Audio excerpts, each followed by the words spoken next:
না মেখে না বেলে সকালে তাড়াহুড়ো কাজের মধ্যে স্কুল অফিসের টিফিনে দেওয়ার জন্য মাত্র 10 মিনিটে তোমরা এই জলখাবারটা বানিয়ে নিতে পারো।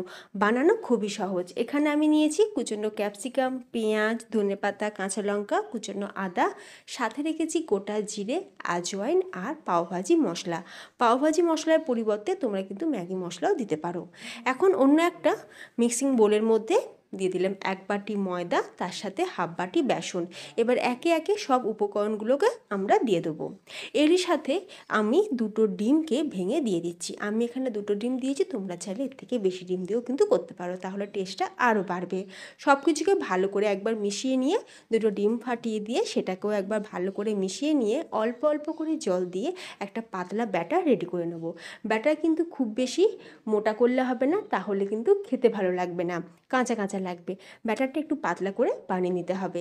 এরপর স্বাদ অনুযায়ী আমি লবণও দিয়ে দিলাম, দিয়ে একবার ভালো করে মিক্স করে নিয়ে গ্যাসের উপরে ফ্রাই প্যান বসিয়ে সাদা তেল খুব ভালো করে ব্রাশ করে দিয়ে 2 হাতা ব্যাটার আমি ফ্রাই প্যানের মধ্যে দিয়ে একটা সাইড যখন হয়ে যাবে অপর সাইডটাকে উল্টে দেবো। এইভাবে 2টো সাইড লাল লাল করে ভেজে নিলেই তৈরি দারুণ স্বাদের মুখরোচক গোলা রুটি। এইভাবে মাত্র 10 মিনিটে এইরকম মুখরোচক জলখাবার তোমরাও বানিয়ে খাও আর সাবস্ক্রাইব করে যাও। টাটা।